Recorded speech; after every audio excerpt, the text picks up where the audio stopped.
बिस्मिल्लाहिर्रहमानिर्रहीम। उम्मीद है आप सब खैरियत से होंगे। आज की वीडियो का मेरा टॉपिक जो है वो ट्रेडिंग है। बेसिकली क्योंकि आजकल के हालात को देख के काफ़ी लोग मुझसे प्राइवेट में ये बात पूछ रहे होते हैं कि भाई ट्रेडिंग के लिए कोई आइटम बता दें, शॉर्ट टर्म ट्रेडिंग के लिए कोई आइटम बता दें।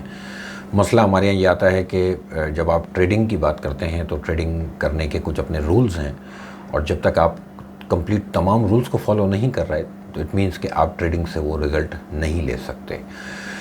और जो सबसे मेन चीज़ ट्रेडिंग के अंदर जो कंसीडर होती है वो है स्टॉप लॉस पॉइंट। आपका स्टॉप लॉस प्लेस करना बेसिकली ये इस बात की निशानदेही करता है कि आपने अपना एक कैलकुलेटेड रिस्क जो है वो डिफाइन कर दिया है मार्केट के अंदर। पहले से आपने एक्सेप्ट कर लिया है कि यहाँ तक का लॉस जो है वो आप बेयर कर सकते हैं, क्योंकि छोटा लॉस बुक करना बेहतर है ना कि अनलिमिटेड लॉस की तरफ चले जाना। क्योंकि जब आप किसी भी स्ट्रेटजी के ऊपर ट्रेड कर रहे होते हैं तो उसमें सबसे पहली चीज़ यही होती है कि आप अपने प्रॉफिट एंड लॉस को पहले से कैलकुलेट करके रखें। एंट्री करने से पहले आपको पता होना चाहिए कि उसका एग्जिट क्या होगा। बेसिकली ट्रेडिंग तीन किस्म की होती है: स्कैल्पिंग, डे ट्रेड और स्विंग ट्रेड्स।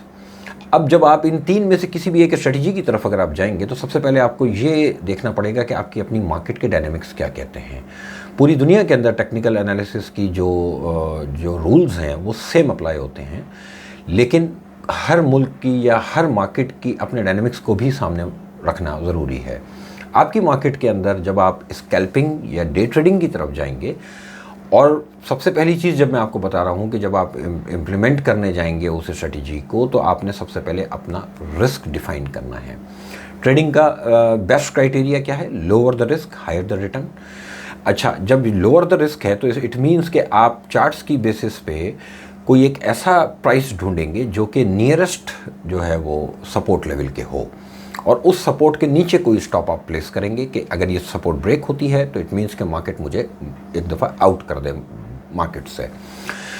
अब प्रॉब्लम उसमें ये आती है कि आपकी मार्केट्स के डायनेमिक्स के हिसाब से पिछले 2 साल से आपकी मार्केट में जिस तरह से वॉल्यूम्स श्रिंक हुए हैं, जिस तरह से पार्टिसिपेशन कम हुआ है, उसकी वजह से होता यह है कि आपने कॉपी पे तो कैलकुलेट कर लिया कि ये सपोर्ट लेवल है, इसके नीचे मैं स्टॉप रखूँगा, यहाँ पर मैं एंट्री कर रहा हूँ तो टोटल इतने पैसे का मेरा लॉस अगर होता है तो इट मीन्स के वो बुक हो जाए, और उसके अगेंस्ट में 1:3, 1:2 एटलीस्ट भी इतना रिटर्न का रेशियो हो तो वो ट्रेड एक वैलिड सेटअप कहलाएगा।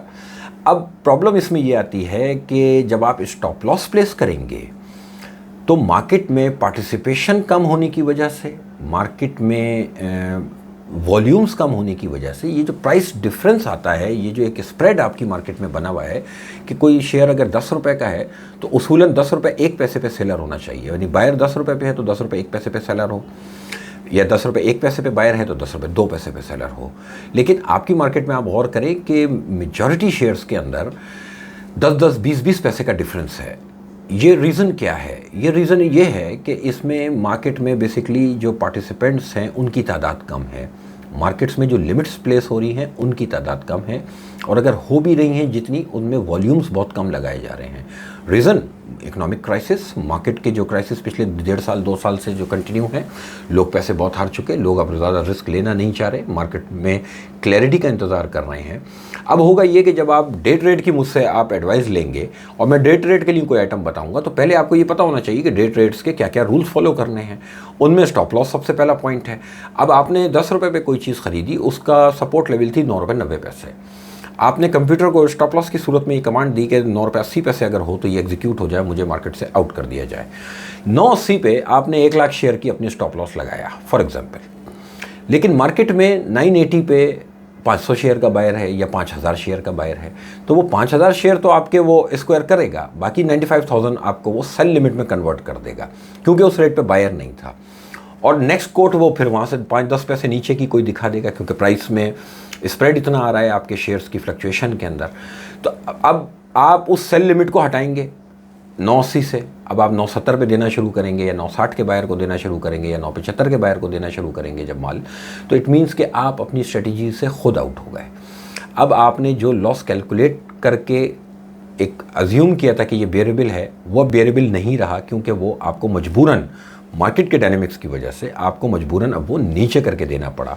फॉर एग्जांपल, आपने 5 पैसे, 8 पैसे, 10 पैसे और नीचे करके अगर दिया तो वो आपकी जैसी बात है नंबर ऑफ़ शेयर्स की क्वांटिटी के हिसाब से अगर कैलकुलेट करें तो आपका लॉस बढ़ गया।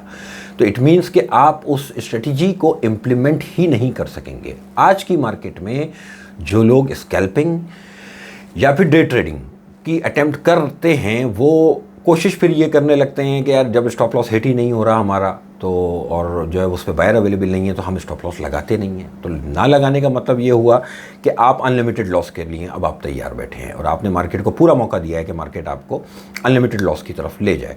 तो जहाँ पर भी कोई भी एक रूल अगर आप खुद वायलेट कर रहे हैं तो आप समझ लें कि अपनी उस स्ट्रेटजी से बाहर आ गए, और जब आप स्ट्रेटजी से बाहर आएंगे तो वो ज़ाहिर बात है वो आउटकम, वो रिज़ल्ट आप नहीं ले पाएंगे। स्कैल्पिंग बेसिकली अगर हमारी पाकिस्तान स्टॉक एक्सचेंज की मार्केट की लैंग्वेज में अगर इसको मैं डिफ़ाइन करूं तो हमारे एक ज़माने में हुआ करता था पाटला। स्कैल्पिंग मीन्स पाटला। ये पाटला करने वाले जो सीनियर्स हैं जो मेरी वीडियोस देखते हैं, आप लोगों ने सीनियर्स ने किया होगा, ये हम लोगों ने बहुत किया एक ज़माने में, स्पेशली मुशर्रफ साहब के दौर में आपकी मार्केट ऐसी थी कि जिसमें पाटला भी किया जा सकता था कि 10 लाख शेयर लिए, 15 पैसे ऊपर बेच के भाग भी गए। ये 3 मिनट के अंदर, 4 मिनट के अंदर ये ट्रेड हो जाया करती थी। 10, 15, 20 लाख शेयर मिलते थे, 10, 15, 20 लाख बिकते थे। खैर कल मुशर्रफ साहब भी चले गए दुनिया से और 2008 में आपकी स्टॉक मार्केट भी जा चुकी दुनिया से बाहर। वो मार्केट ही नहीं रही जो स्कैल्पिंग करने वाली मार्केट हुआ करती थी। आपके पास आज के डायनेमिक्स के हिसाब से अगर शॉर्ट टर्म ट्रेड और ट्रेडिंग अगर करनी है तो सिवाय स्विंग ट्रेड के कोई भी सेफेस्ट वे नहीं है इस वक्त। डे ट्रेड भी करने जाएंगे तो या तो ओवरनाइट अगर आप उस पोजीशन को ले गए तो वो डे ट्रेड नहीं रही, या अगर आपने रिस्क एंड रिवॉर्ड रेशो को एग्जैक्टली फॉलो नहीं किया तो वो डे ट्रेड नहीं रही और आपके उस ट्रेडिंग प्लान से वो आप आउट हो गए। और जो चीज़ भी ट्रेडिंग प्लान से आउट हो जाएगी, ये वैसे ही है कि आप गाड़ी लेके निकल जाएं और आपका एक प्लान हो कि भाई इस स्पीड पर गाड़ी चलेगी तो इतनी देर में मैं वहाँ तक पहुँचूँगा। आप उस स्पीड पर गाड़ी ना चला सके हो तो उतनी देर में आप वहाँ तक पहुँच नहीं सकते। आपके टारगेट्स मीट नहीं हो सकेंगे। आप अपने प्लान को जब पूरा इम्प्लीमेंट ही नहीं कर सकेंगे तो उतना रिजल्ट भी नहीं ले पाएंगे। स्टॉप लॉस के बगैर कोई ट्रेडिंग का कॉन्सेप्ट नहीं है, और ये ट्रेडिंग हमेशा रिस्क एंड रिवॉर्ड रेशो को सामने रख के की जाती है। स्विंग ट्रेड सिर्फ एक ऐसी चीज़ है जो एक ख़ास प्राइस रेंज के अंदर ट्रेड की जाती है और एक short to medium term time period के अंदर, टाइम ड्यूरेशन के अंदर आप ट्रेड कर सकते हैं। तो इस वक्त आपकी मार्केट में सिर्फ एक ही ऑप्शन अवेलेबल है आज के डायनेमिक्स के हिसाब से, वो है swing trade, day trading, scalping without stop loss और विदाउट लिक्विडिटी।